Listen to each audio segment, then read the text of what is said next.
Bom dia, gente! Nosso grupo ficou responsável pelo desenvolvimento embrionário, os aspectos gerais na primeira e na segunda semana.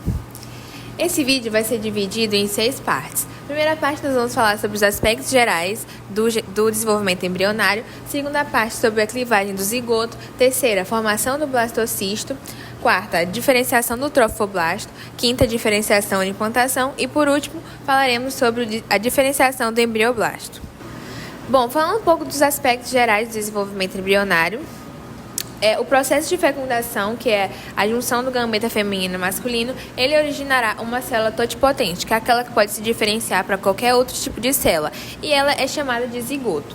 Ao final da gestação, esse zigoto originará um indivíduo, que geralmente em torno de 38 semanas, e a gestação ela é contada a partir do último período menstrual, já que é muito difícil a mulher saber quando precisamente ocorreu a ovulação.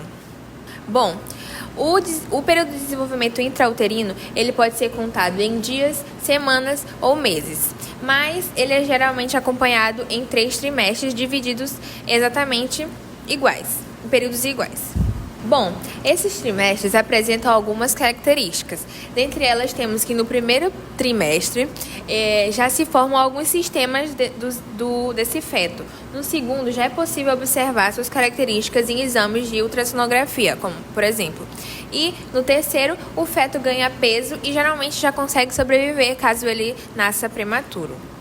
Na embriologia, os 9 meses são divididos em 3 períodos, chamados períodos de desenvolvimento humano. Esses períodos de desenvolvimento humano, eles não possuem tempos semelhantes e eles são diferenciados baseados em eventos. São 3 períodos: o período pré-embrionário, o embrionário e o fetal. Bom, aqui nós podemos observar as fases do desenvolvimento embrionário baseados em dias. Como vocês podem ver, o crescimento do feto até chegar nos 9 meses de gestação. Bom, vou falar um pouco sobre a clivagem do zigoto. Após a fecundação, o zigoto divide-se em blastômeros. Inicialmente, divide-se em 2 e após aproximadamente 24 horas, divide-se novamente, contando que no 5º dia tem-se a mórula, forma-se a mórula, que é formada por 16 blastômeros. Durante a fase da clivagem, os blastômeros se multiplicam sem que haja aumento de volume celular, pois cada vez que acontece divisão, ele não retorna ao seu volume original, por isso diminui cada vez mais o seu tamanho. Bom, aqui nós temos uma representação da fase de clivagem do zigoto. Aqui, a fecundação, o zigoto, a formação dos blastômeros até a formação da mórula, formando depois o blastocisto, que vai ser comentado a seguir. Agora eu vou falar sobre a formação do blastocisto. Bom, a mórula chega à cavidade uterina, onde ela permanece cerca de 2 dias, e durante esse período há a penetração de fluidos do próprio útero, formando cavidades. Essas cavidades depois se integram em somente uma, chamada de blastócele. Tem-se então, durante o período do 6º ou 7º dia de desenvolvimento embrionário, a formação do blastocisto, que é constituída pelos seguintes componentes. Bom, temos a cavidade, que é o blastocele, o conjunto de células internas, o embrioblasto, aqui, e o conjunto de células que delimitam o blastocisto, que é o trofoblasto, que ela pode ser observada por aqui. Bom, o embrioblasto são as células responsáveis pela formação do futuro embrião e o trofoblasto são responsáveis pela interação com as células endometriais e também a formação da placenta. Após a formação do blastocisto, ocorre a liberação do interior da zona plúcida, num processo chamado eclosão do blastocisto. Até o estágio de mórula, os blastômeros são esféricos e podem ser facilmente isolados num processo de ação mecânica, Mas com a formação do blastocisto, as células se achatam e aumentam a zona de contato entre elas, formando assim microvílulos e junções intercelulares que facilitam a adesão entre as células. Dentre os tipos de junções intercelulares, nós temos as junções comunicantes, que são aquelas que permitem a passagem de pequenas moléculas e elas são formadas a partir do estágio de 4 blastômeros. Depois, temos as zônulas de adesão, que são aquelas que permitem as junções entre as células e elas começam a se formar no estágio de 8 blastômeros. E as zônulas de oclusão, que dependem da presença das caderinas, elas começam a se formar a partir dos 16 blastômeros. E aqui temos o esquema da eclosão do blastocisto, né? Aqui, o blastocisto eclodindo. E temos aqui a macrografia do blastocisto de um camundongo, ou seja, como podemos ver. Outro mecanismo de junção celular são os desmossomos e eles acontecem ali entre os 32 e 64 blastômeros. E esses mecanismos de junções celulares, eles permitem que as células continuem unidas durante o processo de eclosão do blastocisto e também no processo de diferenciação do embrioblasto e do trofoblasto. Esses processos eles acontecem simultaneamente, mas eles serão explorados e falados mais a seguir. E aqui nós podemos ver a microscopia de uma célula, do blastocisto. Aqui nós temos os desmossomos e as zônulas de oclusão desse blastocisto. Diferenciação do trofoblasto. O blastocisto, livre da zona de pelúcida, inicia o seu processo de implementação no endométrio, que durante a segunda semana de seu desenvolvimento. O blastocisto faz contato com o endométrio pela região do embrionário, então ele vai corresponder à região onde está localizado o embrioblasto. Já com as células do trofoblasto, elas proliferam em direção ao citotrofoblasto e o sinciotrofoblasto, que inicia a invasão entre as células endometriais. Aqui, as células elas penetram no endométrio e elas podem se diferenciar em ciciotrofoblasto. Já aqui nós podemos ver a diferença entre o ciciotrofoblasto e o citrofoblasto. As células dos trofoblastos ainda se proliferam para o interior dos blastocistos, se originando um conjunto de células frouxamente arranjadas que constitui a mesoderma extraembrionária. Aqui, para que ocorra o processo de implantação, é necessário que, além da perda da zona pelúcida, ela faça o reconhecimento das células dos blastocistos e do endométrio.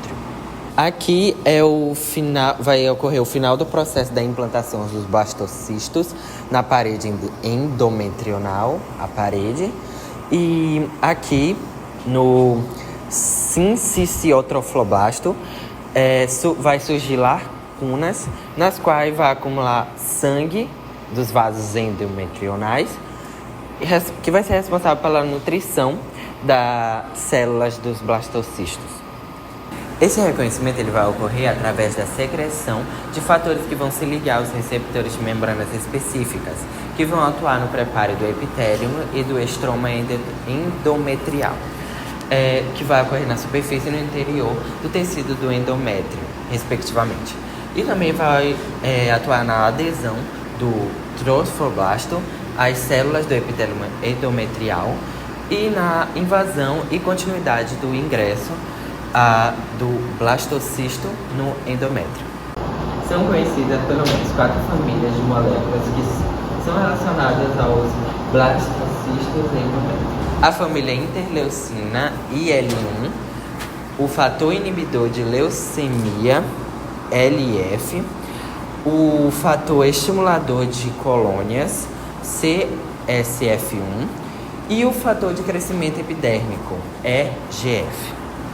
As células do trofoblasto, elas vão produzir o hormônio gonadotrofina coriônica, que é o HGC, que vai ser responsável pela manutenção do corpo lúteo durante os primeiros meses de sua gestação.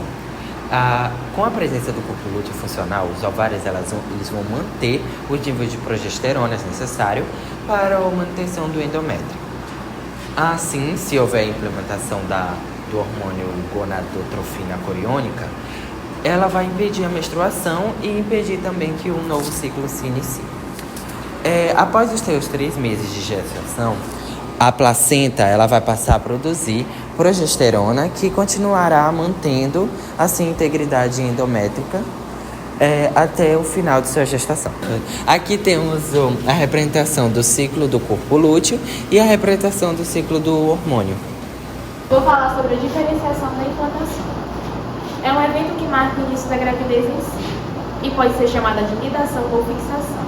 A implantação embrionária pode acontecer de 5 a 7 dias após a fusão dos produtos dos gametas femininos e masculinos, tanto na concepção natural quanto na concepção assistida.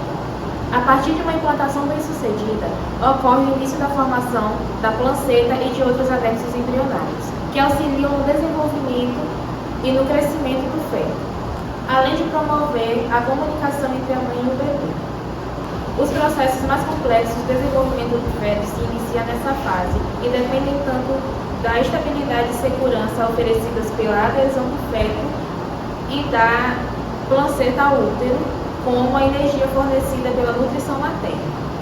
Também é a partir da implantação que as células embrionárias conseguem se diferenciar das células transformáticas, responsáveis por originarem os anexos embrionários, como a placenta, cordão umbilical e o líquido amniótico. Na reprodução assistida, a implantação embrionária é um evento que ocorre após a última etapa dos processos, independentemente da técnica escolhida. Como podemos ver, no X indica o local mais frequente da implantação. Já daqui dessa fase ocorre a implantação de tubares. E aqui a implantação abdominal da parede do intestino. E nessa parte aqui ocorre a implantação da parede externa do ovário. A implantação ectópica ocorre quando a trompa se encontra estreitada ou bloqueada, fazendo com que o óvulo se mexa lentamente ou acabe ficando preso. O óvulo acaba nunca chegando ao útero. E uma gravidez fora do útero o feto acaba se rompendo de 6 a 16 semanas, causando sangramento forte ou até mesmo risco de morte. Diferenciação do embrioblasto. Paralelo ao processo de implantação e diferenciação do trofoblasto, ocorre a diferenciação do embrioblasto. Ela é necessária para a formação dos folhetos embrionários durante a gratulação, como teremos a seguir. Até o início da segunda semana do dia de desenvolvimento, o embrioblasto ele é constituído por células morfologicamente indiferenciadas. Através do processo de laminação, o embrioblasto ele se divide e forma 2 células denominadas epiblasto e hipoblasto. Durante a formação do disco bilaminar, forma-se acima do epiblasto uma cavidade, que corresponde à vesícula amniótica. Essa vesícula é revestida nas laterais e no teto por um conjunto de células denominadas amnioblastos. Ainda não está estabelecido se os amnioblastos eles são originados do trofoblasto ou do epiblasto. O epiblasto ele é constituído por células com formato prismático, enquanto o hipoblasto ele é formado por células curvas. As células do hipoblasto, por serem menores do que a do epiblasto, elas proliferam rapidamente e passam a revestir internamente a blastocele, formando assim a vesícula vitrelínica primitiva. Como já foi falado, o trofoblasto ele prolifera em direção ao endométrio, formando o cinto e o cinciotrofoblasto. Contudo, o trofoblasto ele prolifera também ao redor das vesículas amniótica e vitrelínica, formando o mesoderma extraembrionário. Esse mesoderma ele envolve as vesículas amniótica e vitrelínica, bem como as laterais do disco embrionário. No interior desse mesoderma surgem pequenos espaços que coalescem, formando o celoma extraembrionário, exceto na porção caudal do disco embrionário. Nessa região forma-se o pendículo do embrião, o qual participará da formação do cordão umbilical.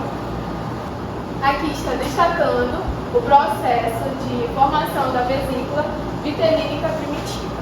O epiblasto e o hipoblasto, juntos, eles apresentam um aspecto circular e formam o chamado disco embrionário bilaminar ou bidérmico.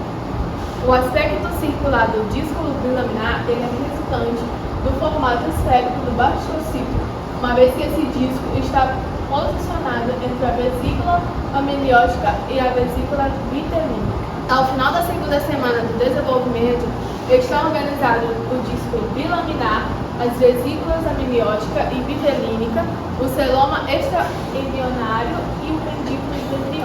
Aqui é a representação esquemática da formação do mesoderma extraembrionário e do celoma extraembrionário também. Notamos aqui que na região do pendículo do embrião não se forma celoma extraembrionário. É isso, obrigada.